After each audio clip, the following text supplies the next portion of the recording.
İşte kebap. Resmen Urfa'yı aldım Ankara'ya getirdim. 20 senedir buradayım. Evet.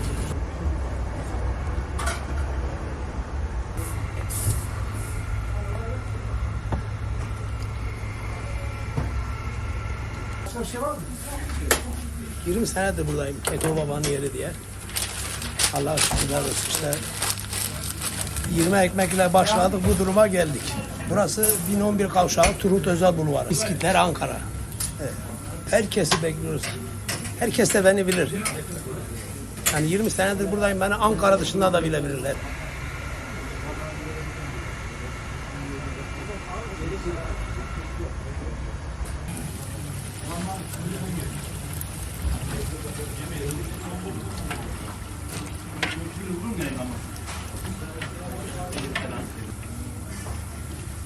Dur orada.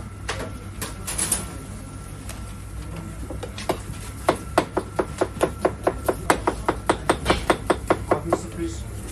Afiyet olsun.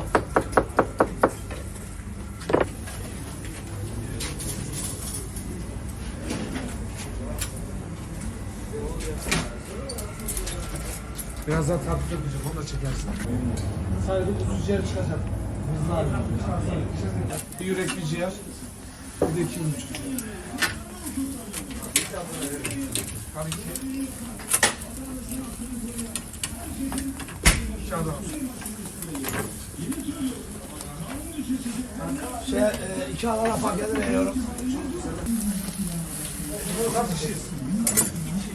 Adana atıyor.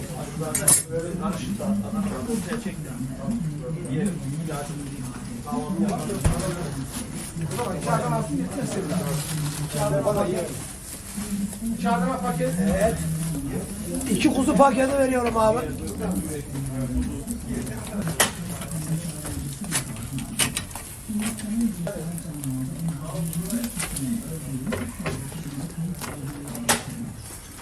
...20 senedir buradayım.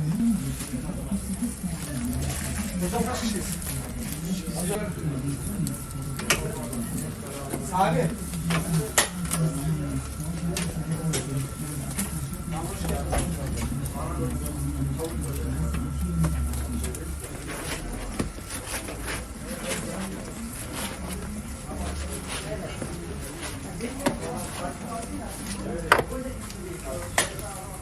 Sağ ol.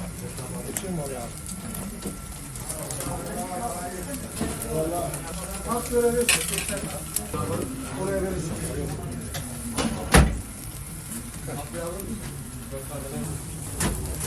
Çay ver abi. 2,5 diye.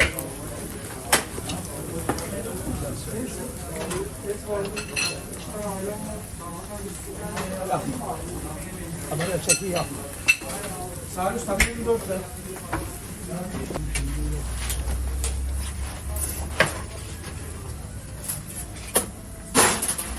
Bırak. Salih Usta.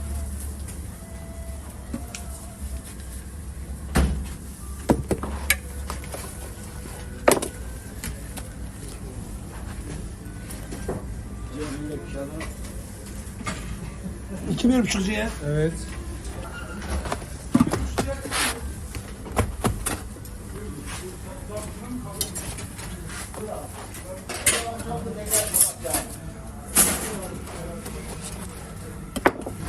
Abi sıkı 2 Adana mı? Ramazan bir tek yüreğin var mı? Yürek. Böyle bir servis mi? Evet. Şu yürek. Tamam abi. Şu da bizim yakışıklı kameramanın. Tamam. Kendisine vereyim, afiyet olsun.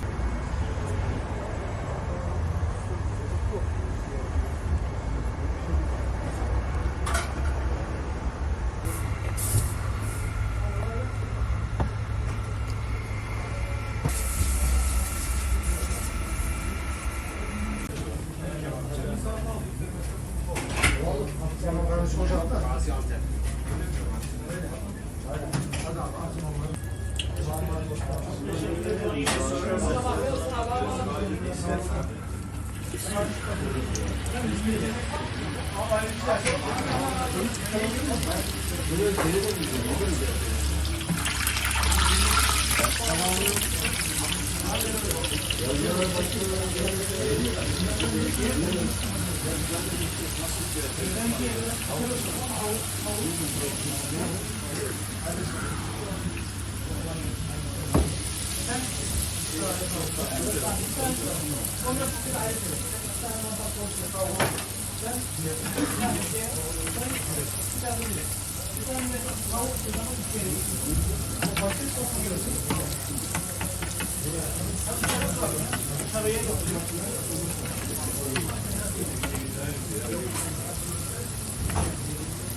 Buradan mı geliyor?